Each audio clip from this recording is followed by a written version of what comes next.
5 minutes avec Jésus au Saint-Sacrement. La fin des temps. Gardez la paix quand tout s'effondre. Au nom du Père et du Fils et du Saint-Esprit. Amen. Combien de fois, au cours de ces derniers mois, avez-vous senti votre cœur s'emballer en lisant une nouvelle terrifiante sur l'écran de votre tablette ou de votre ordinateur?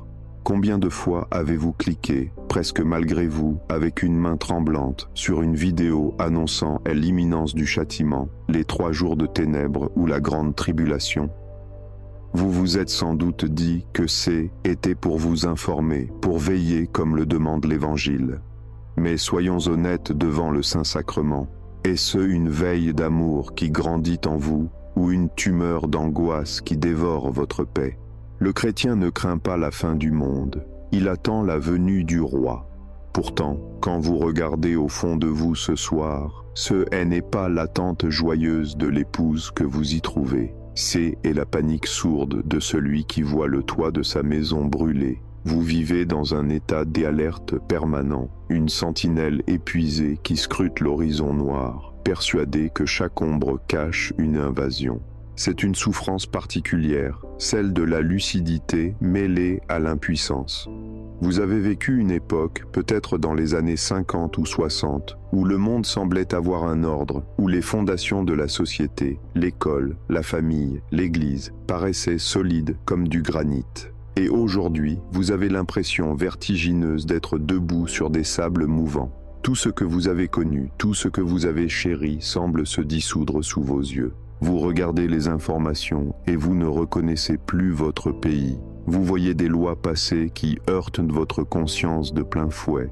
Vous voyez la violence gratuite exploser dans les rues, le respect du sacré piétiné, les églises brûlées ou être profanées dans une indifférence générale. Et une voix intérieure, une voix qui vous réveille la nuit, vous chuchote. C'est la fin, tout s'effondre, il n'y a plus d'espoir. Cette anxiété apocalyptique est devenue votre compagne quotidienne. Elle s'invite à votre table, elle teinte vos conversations. Avez-vous remarqué comme vous ramenez souvent les discussions de famille vers des sujets sombres? Vos enfants ou vos amis vous disent peut-être « Oh, arrête avec tes catastrophes ». Ils pensent que vous êtes pessimiste ou aigri. Ils ne voient pas que vous êtes terrifié. Ils ne sentent pas ce nœud permanent dans votre estomac, cette boule de plomb qui vous pèse dès le matin. Vous avez l'impression d'être Cassandre sur les remparts de Troie. Vous voyez le danger arriver, le cheval de bois entrer dans la cité. Mais personne ne vous croit, personne ne vous écoute. Mais la pointe la plus acérée de cette douleur, ce n'est pas pour vous-même. Vous avez vécu, vous avez eu votre part de joie et de peine, votre foi est ancrée. Non, la véritable torture, c'est quand vous posez les yeux sur les photos de vos petits-enfants sur la cheminée. Une vague de terreur vous submerge alors. Que vont-ils devenir? Dans quel monde vont-ils vivre quand je ne serai plus là pour prier pour eux? Vous imaginez pour eux des scénarios catastrophes. Vous craignez la persécution. Vous vous demandez s'ils auront la force de rester chrétiens dans un monde qui devient hostile au nom de Jésus. Vous avez peur qu'ils souffrent, qu'ils aient faim, qu'ils soient emprisonnés pour leur foi, ou pire encore, qu'ils soient emportés par le courant de l'apostasie générale et qu'ils perdent leur âme. Cette peur vicariante, cette peur pour votre descendance, vous ronge les os. Elle transforme votre amour grand-parental en une angoisse poisseuse. Vous les regardez jouer innocemment, et vous voyez déjà les nuages de l'orage accumulés au-dessus de leur tête blonde. Vous avez envie de pleurer devant leur insouciance, parce que vous savez, ou du moins, vous pensez savoir, car c'est là le piège redoutable dans lequel vous êtes tombé. Le doom scrolling, cette consommation compulsive de mauvaises nouvelles et de prophéties non vérifiées. Vous passez vos soirées à chercher des concordances, des signes. Vous écoutez des prétendus voyants sur Internet qui prédisent des dates, des châtiments effroyables, des effondrements économiques imminents. Chaque nouvelle catastrophe naturelle devient pour vous la preuve ultime. Chaque scandale dans l'Église est interprété comme le signe définitif que l'Antéchrist est déjà là. Cette nourriture intellectuelle est un poison. Elle ne nourrit pas votre foi, elle engraisse votre peur. Elle vous donne une illusion de contrôle. Si je sais ce qui va arriver, je pourrais me préparer. Alors vous commencez peut-être à avoir des réflexes de survie matérielle qui prennent le pas sur la confiance spirituelle. Vous stockez des pâtes, de l'huile, des bougies bénitées, non pas avec la prudence d'un père de famille, mais avec la fébrilité d'un animal traqué. Votre maison devient un bunker mental. Sentez-vous comme votre prière a changé de goût. Elle n'est plus une louange, elle est devenue un calcul ou une supplique affolée. Vous ne dites plus Jésus, j'ai confiance en toi, mais Jésus, sauve-nous de la catastrophe, vite avant qu'il ne soit trop tard. Vous analysez la messe, non pas pour communier, mais pour voir si le prêtre respecte bien les rites, traquant l'hérésie, soupçonnant le mal partout, même au cœur du sanctuaire. Vous vous sentez orphelin spirituellement, avec le sentiment terrible que les bergers eux-mêmes, les évêques et les prêtres ne voient pas le loup entrer dans la bergerie. Vous vous sentez seul, terriblement seul, dernier gardien d'une flamme qui vacille dans un ouragan. Physiquement, cela vous épuise, vous dormez mal. Vous vous réveillez à 3 heures du matin avec des palpitations, l'esprit tourmenté par des images de guerre ou de désolation vues aux informations. Votre tension artérielle monte. Vos mains se crispent sur votre chapelet, non pas dans un geste d'abandon doux, mais comme on s'agrippe à une corde au-dessus du vide, les jointures blanches de tension. Vous êtes fatigué d'avoir peur, fatigué d'être en colère contre ce monde qui part à la dérive, fatigué de porter le poids du destin de l'humanité sur vos épaules fragiles. Il y a en vous une tentation subtile, celle de la fascination pour le mal. À force de scruter les ténèbres pour voir d'où viendra l'attaque, vous ne regardez plus la lumière. Vous connaissez mieux l'agenda des loges maçonniques ou les plans des organisations mondiales que l'évangile de Saint Jean. Vous devenez un expert en décadence, un spécialiste de l'effondrement. Mais ce savoir ne vous sauve pas. Il vous enterre vivant. Il crée une croûte d'amertume autour de votre cœur. Vous devenez dur, méfiant. Vous regardez votre voisin non plus comme un frère à aimer, mais comme une menace potentielle, un zombie du système qui vous dénoncera peut-être demain. Et puis, il y a la question de la mort, votre propre mort. Toutes ces prophéties sur la fin des temps réactivent en réalité votre peur de la fin de votre temps. Vieillir, c'est et sentir son propre monde est effondré. Le corps qui lâche, les amis qui partent, la mémoire qui flanche. Vous projetez cette fin biologique sur le univers entier. Puisque je décline, le monde doit décliner. Vous avez peur de mourir dans le chaos. Vous voudriez partir paisiblement dans votre lit, entouré des vôtres, avec les derniers sacrements. Mais l'actualité vous crie que peut-être la fin sera brutale, violente, solitaire. Vous vous sentez dépassé. Le monde technologique vous échappe, les débats moraux vous échappent. La logique même de la société semble être devenue folle. Le bien est appelé mal, et le mal est appelé bien. C'est le vertige de la confusion. C'est comme si le sol se dérobait. Où est la vérité? Pleurez-vous intérieurement. Où est la solidité? Vous êtes venu ici pour trouver un refuge. Vous êtes entré dans cette église comme on entre dans une arche de Noé, alors que le déluge commence à monter. Vous avez laissé la pluie d'informations anxiogènes à la porte, mais vos vêtements sont encore trempés de cette peur. Vous regardez autour de vous et vous voyez peu de monde.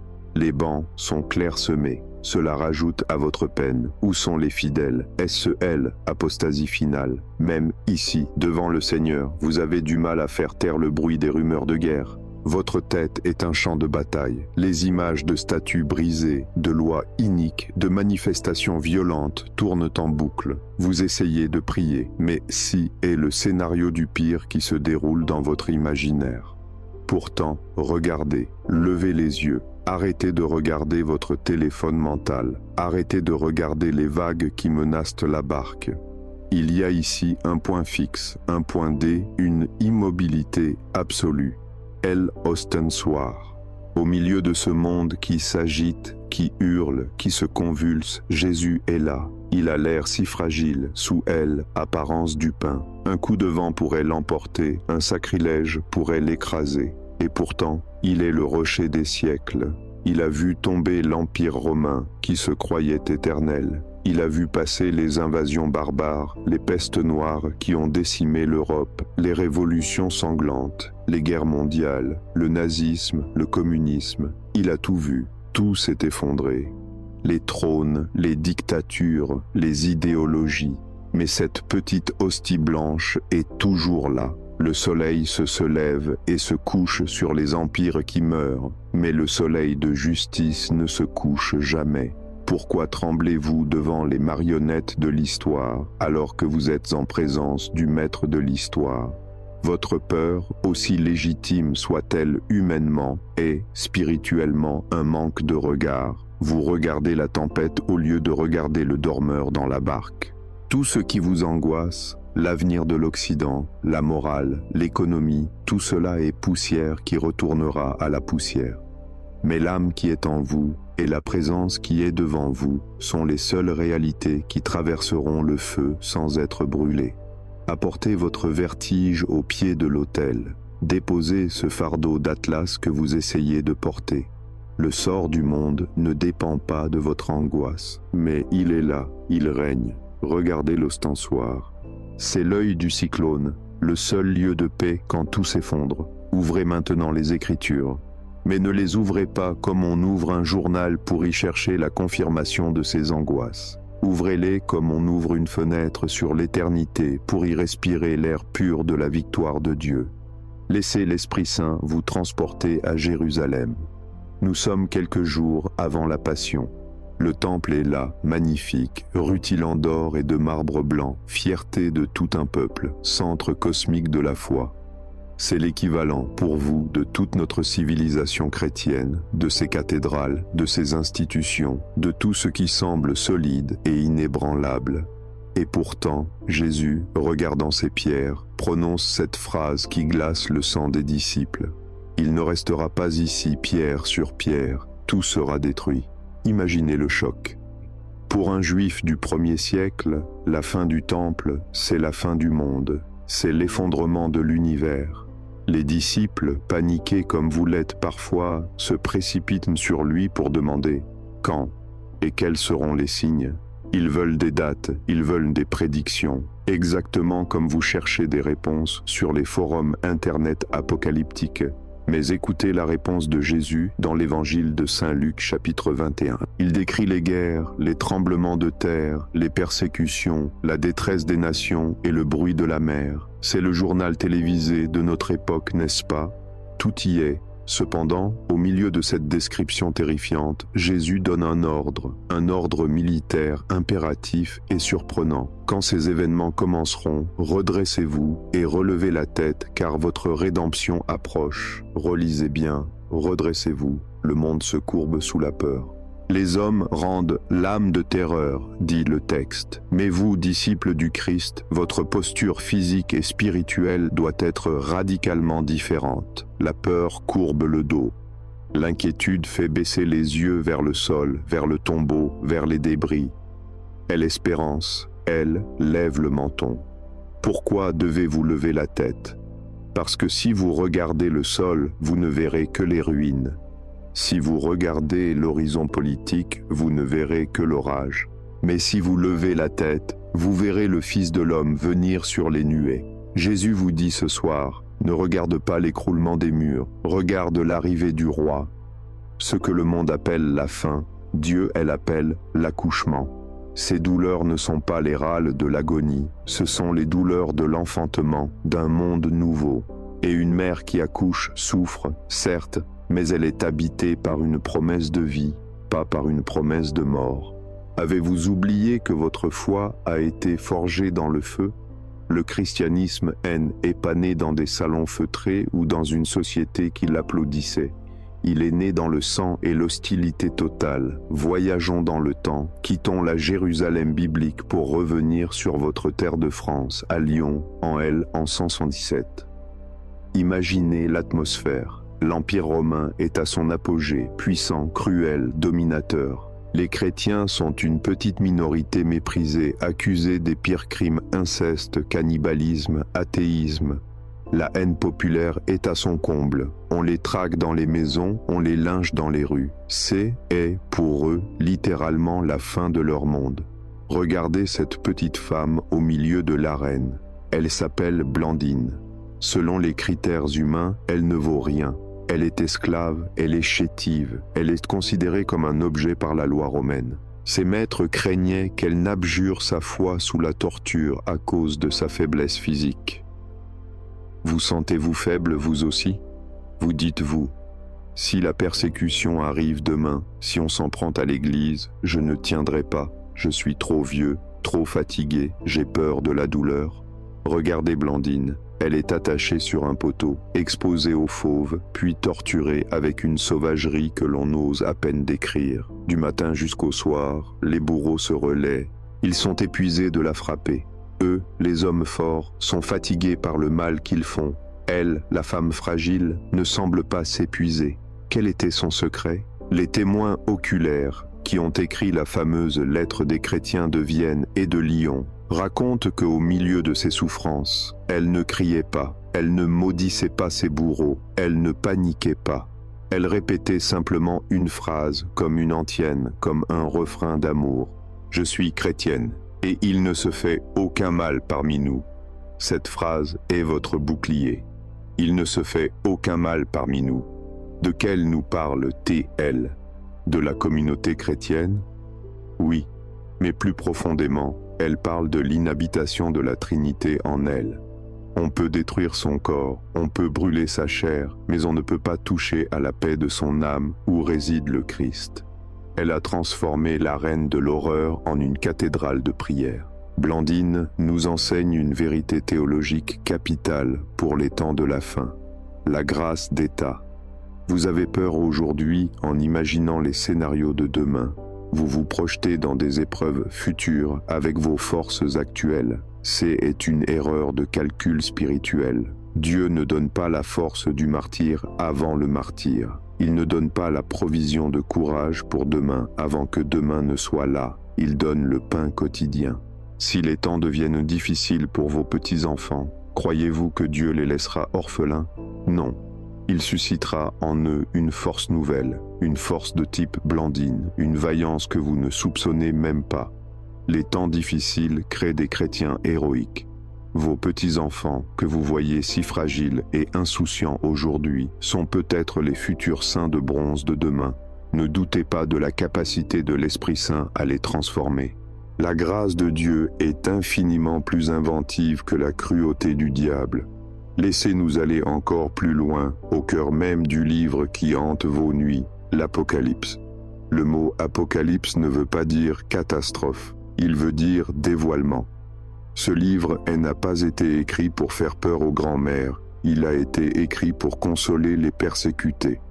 Saint Jean, le vieillard de Patmos, exilé, seul comme vous vous sentez parfois isolé dans votre foi, voit la porte du ciel s'ouvrir. Et que voit-il? Des dragons? Des bêtes monstrueuses? Oui, ils sont là, ils s'agitent, ils font du bruit, ils séduisent les nations. Mais le centre de la vision, le point focal de tout le livre, c'est l'agneau.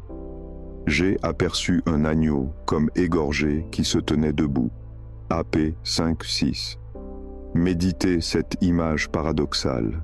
Il est égorgé, c'est-à-dire qu'il porte les stigmates de la passion, de la souffrance, de la mort apparente.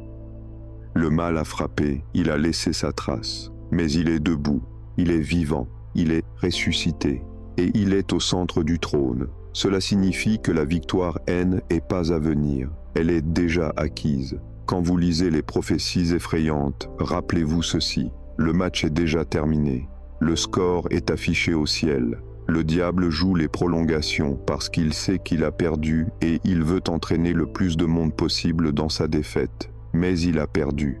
Le problème de votre anxiété, c'est que vous vivez comme si le résultat de la bataille était incertain. Vous regardez les actualités et vous vous dites « Oh mon Dieu, le mal gagne ». C'est une illusion d'optique. Le mal fait du bruit, le bien est silencieux. Et l'arbre qui tombe fait plus de bruit que la forêt qui pousse. Dans l'Apocalypse, Jean voit aussi le châtiment de la grande Babylone, cette société corrompue, matérialiste, qui vend des corps et des âmes. Ap 18. Vous la reconnaissez, n'est-ce pas? Cette société qui semble si puissante, avec son argent, sa technologie, son arrogance. Elle s'effondrera en 1 heure, dit l'Écriture. Elle est un colosse aux pieds d'argile. Pourquoi craindriez-vous ce qui doit tomber? Si les fondations de notre monde impie s'écroulent, c'est une bonne nouvelle. Cela signifie que le règne du mensonge touche à sa fin.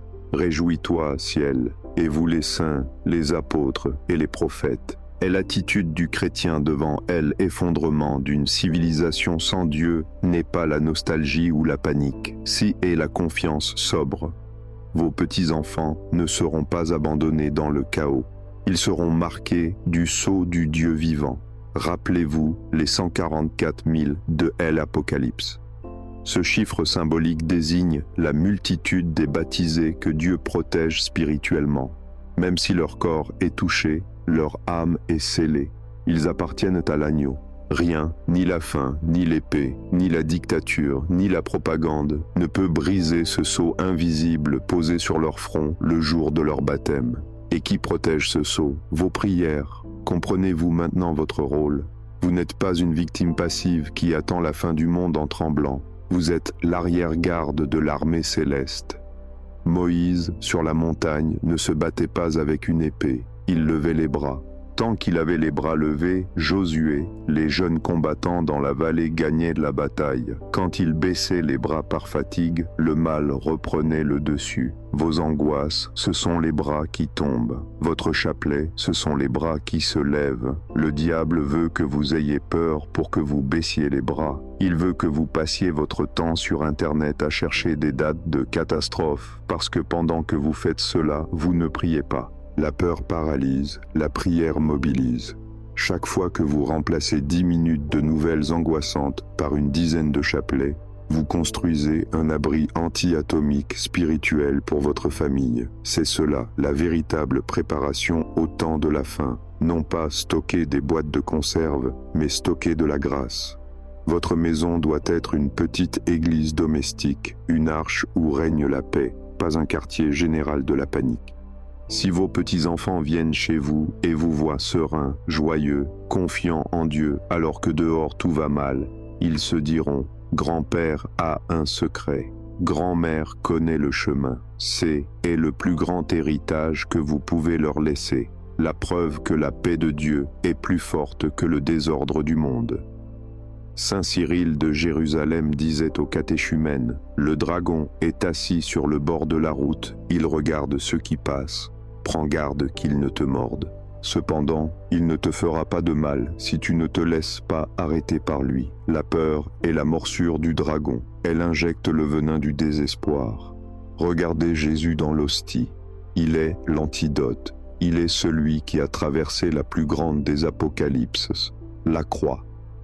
À 3 heures de l'après-midi, ce vendredi saint, le ciel est obscurci, la terre a tremblé, le voile du temple est déchiré. Était la fin du monde. Et pourtant, 3 jours après, la vie a jailli, plus forte, invincible. C'est ce qui se passera pour l'Église. Elle passera, comme son maître, par une passion. Le catéchisme nous l'enseigne. Elle connaîtra une épreuve finale qui ébranlera la foi de nombreux croyants. Nous y sommes peut-être, mais ce n'est pas la mort, c'est la Pâque.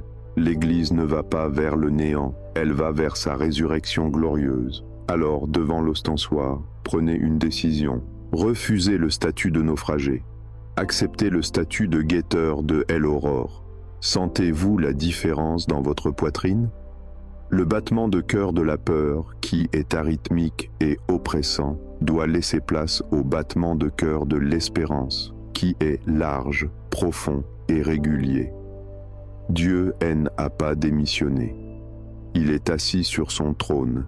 Il rit des nations qui se liguent contre lui. Psaume 2. Pas un rire moqueur, mais le rire de la souveraineté absolue. Il tient le monde dans sa main et personne ne peut le lui ravir. C'est à ce roi souverain que nous allons maintenant nous adresser pour lui demander la seule vertu qui compte dans la tempête, la force d'âme. Non pas pour fuir, mais pour tenir. Nous voici arrivés au seuil de la délivrance. Vous avez regardé la bête de la peur dans les yeux, et vous avez vu qu'elle n'est qu'une ombre face à la lumière de l'agneau.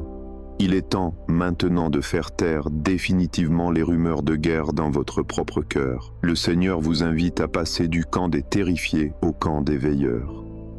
Un veilleur ne tremble pas, il se tient droit, la lampe allumée, l'œil vif, prêt à ouvrir la porte. Pour devenir ce veilleur, vous devez vous purger de tout ce poison médiatique et apocalyptique que vous avez ingéré. Vous devez vomir la peur pour faire de la place à la force fortitude, ce don du Saint-Esprit qui transforme les vieillards fragiles en colonnes de airain. Nous allons entrer dans une prière d'autorité. C'est une grande litanie de confiance en la Divine Providence. C'est votre gilet de sauvetage spirituel. Chaque invocation que vous allez prononcer doit tomber comme un couperet sur une de vos angoisses. Ne les marmonnez pas. Proclamez-les intérieurement devant le Saint-Sacrement comme une déclaration d'indépendance face à la dictature de l'actualité. Respirez profondément, ancrez vos pieds au sol, regardez le roi de l'univers dans l'hostie. Seigneur, maître de l'histoire, je me tourne vers toi. Christ, vainqueur de la mort, je me tiens devant toi. Esprit Saint, donneur de paix, souffle sur ma panique. De la peur obsessionnelle de l'avenir, délivre-moi, Seigneur. De l'addiction aux mauvaises nouvelles, délivre-moi, Seigneur. De la fascination morbide pour les catastrophes, délivre-moi, Seigneur. De l'angoisse du grand effondrement, délivre-moi, Seigneur. De la tentation de stocker par manque de foi, délivre-moi, Seigneur. De la peur de manquer de nourriture ou de chauffage, délivre-moi, Seigneur. De la crainte panique des nouvelles maladies, délivre-moi, Seigneur. De la frayeur devant la violence des rues, délivre-moi, Seigneur. De la terreur d'une guerre mondiale, délivre-moi, Seigneur. De l'inquiétude excessive pour mon argent et mes économies, délivre-moi, Seigneur. De la peur de voir mes églises fermées, délivre-moi, Seigneur. De l'horreur d'imaginer la persécution des chrétiens, délivre-moi, Seigneur. De la crainte que mes petits-enfants renient leur baptême, délivre-moi, Seigneur. De l'angoisse de mourir seul sans sacrement, délivre-moi, Seigneur. De la peur des 3 jours de ténèbres, délivre-moi, Seigneur. De la tentation de croire aux fausses prophéties d'Internet, délivre-moi, Seigneur. Du désespoir devant la corruption des lois humaines, délivre-moi, Seigneur. De la colère stérile contre les dirigeants de ce monde, délivre-moi, Seigneur. De la tristesse de voir ma culture disparaître, délivre-moi, Seigneur. Du sentiment d'impuissance qui me paralyse, délivre-moi, Seigneur. De la méfiance envers mon prochain, délivre-moi, Seigneur. De la tentation de me replier dans un banqueur égoïste, délivre-moi, Seigneur. De l'esprit de jugement envers l'Église en crise, délivre-moi, Seigneur. De la perte de la vertu d'espérance, délivre-moi, Seigneur. De l'oubli que tu as déjà vaincu le monde, délivre-moi, Seigneur. Jésus, Alpha et Oméga, tu es mon commencement et ma fin. Jésus, rocher des siècles, tout s'écroule mais tu demeures. Jésus, prince de la paix, règne sur mon chaos intérieur. Je remets le sort de la France entre tes mains, roi des nations. Je remets l'avenir de l'Occident entre tes mains, roi des nations. Je remets l'économie mondiale entre tes mains, toi qui nourris les oiseaux. Je remets les dirigeants politiques sous ton autorité souveraine. Je remets le pape et les évêques sous ton regard de pasteur suprême. Pour mes enfants qui vivent dans ce monde fou, je invoque ta protection. Pour mes petits-enfants qui grandiront dans la tempête, j'invoque ton bouclier. Qu'ils soient des saints de la fin des temps, je te le demande avec foi. Qu'ils aient le courage des martyrs si nécessaire, je te le demande avec tremblement mais confiance. Donne-leur la force d'âme que je n'ai pas, Seigneur. Transforme ma peur pour eux en prière pour eux, Seigneur. Je choisis de croire que ta providence est plus intelligente que les plans du diable. Je choisis de croire que rien n'arrive sans ta permission mystérieuse. Je choisis de croire que le mal sert, malgré lui, au triomphe du bien. Je choisis de regarder la Jérusalem céleste et non la Babylone terrestre. Je choisis de bâtir mon arche intérieure avec le bois de la croix. Je choisis le chapelet comme arme plutôt que l'information comme poison. Donne-moi la grâce de vivre au jour le jour, Seigneur. Donne-moi la manne pour aujourd'hui, sans m'inquiéter de demain. Si je dois vivre la pauvreté, que ta grâce me suffise. Si je dois vivre l'exil, que ta présence soit ma patrie. Si je dois vivre le mépris, que ton regard soit ma gloire. Si je dois voir l'effondrement, que je vois surtout ta reconstruction. Que ton règne vienne, Maranatha. Que ton Sacré-Cœur triomphe, Maranatha. Que l'Immaculée Conception écrase la tête du serpent, Maranatha. Je n'ai plus peur de la nuit, car tu es ma lumière. Je n'ai plus peur de la mort, car tu es la vie. Je n'ai plus peur de la faim, car tu es l'éternité. Cœur de Jésus, fournaise ardente de charité, brûle mes angoisses. Cœur de Jésus, temple saint de Dieu, abrite ma famille. Cœur de Jésus, désiré des collines éternelles, attire-nous à toi. Vous avez senti ce poids tomber, vous avez remis les clés du monde au seul propriétaire légitime. Ce n'est plus à vous de sauver la civilisation, c'est à vous de sauver votre âme et d'intercéder pour celle des autres. Il reste un acte décisif à poser, c'est le remplacement. On ne chasse pas une angoisse en la supprimant, mais en la remplaçant par une occupation plus haute. Votre occupation était le doom scrolling, le défilement des catastrophes. Votre nouvelle occupation sera le rosaire de combat. Je vous invite maintenant à faire une consécration spéciale, non pas une consécration pieuse et douce, mais une consécration militante. Vous allez transformer votre maison et votre descendance en une zone de paix, une zone free fear. Fermez les yeux et visualisez mentalement votre maison, puis vos enfants et petits-enfants, où qu'ils soient en ce moment. Imaginez que vous tracez un cercle de feu divin autour d'eux. Dites cette prière dans le secret de votre volonté. Seigneur Jésus, roi de l'univers, moi, votre prénom, sentinelle fatiguée mais fidèle, je me tiens devant toi au nom de ma lignée. Je refuse aujourd'hui la prophétie du malheur sur ma famille. Le monde crie chute, moi je proclame relèvement. Le monde crie pénurie, moi je proclame providence. Je consacre ma descendance au cœur immaculé de Marie, qui est la seule arche insubmersible des derniers temps. Je prends l'engagement solennel devant le ciel et la terre de cesser de nourrir ma peur pour nourrir ma foi. À chaque fois que le tentateur me montrera une image de guerre, je répondrai par un Ave Maria. C'est mon pacte avec toi, Seigneur. Je troque mes informations contre mes intercessions. Je remplace ma panique par mon chapelet. Fais de ma maison, Seigneur, une petite Béthanie, un lieu où, même si le monde brûle dehors, on trouve à l'intérieur la paix, la douceur, l'accueil et la certitude absolue que Dieu est bon. Si la fin doit venir de mon vivant, qu'elle me trouve, non pas en train de trembler devant mon écran, mais en train de servir mes frères ou de louer ton nom. Je ne prépare pas un bunker, je prépare mon ciel. Seigneur, je ne sais pas de quoi demain sera fait, mais je sais qui tient demain dans ses mains. Et cela me suffit. Restez dans ce silence. Sentez la force revenir. Rappelez-vous la statue du commandeur. Rappelez-vous les grands saints qui ont ri au nez des tyrans. Cette force coule dans vos veines par votre baptême. Vous n'êtes pas une feuille morte emportée par le vent de l'histoire. Vous êtes un rocher, posé sur le rocher. Les temps qui viennent sont peut-être difficiles, mais ils sont glorieux pour la foi. Les temps tièdes sont finis. Voici le temps du feu, et le feu ne brûle que la paille. Il purifie le or. Vous êtes de l'or pour Dieu. Terminons maintenant en chantant les louanges divines. Mais ne les récitez pas machinalement. Lancez-les comme des défis à la face du néant qui menace. Le monde dit « Dieu est mort ». Vous répondez « Dieu soit béni ». C'est votre acte de résistance politique et spirituelle.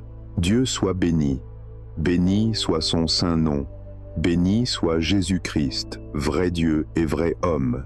Béni soit le nom de Jésus. Béni soit son sacré cœur, refuge des pécheurs. Béni soit son précieux sang, prix de notre rachat. Béni soit Jésus au très saint sacrement de l'autel, souverain remède à la peur. Béni soit l'Esprit Saint Paraclet, force des martyrs. Béni soit l'auguste Mère de Dieu, la très sainte Vierge Marie, forte comme une armée rangée en bataille. Béni soit sa sainte et immaculée conception. Béni soit sa glorieuse Assomption. Béni soit le nom de Marie, Vierge et Mère. Béni soit Saint Joseph, son très chaste époux, terreur des démons. Béni soit Dieu dans ses anges et dans ses saints. Seigneur, que je sorte de cette Église la tête haute.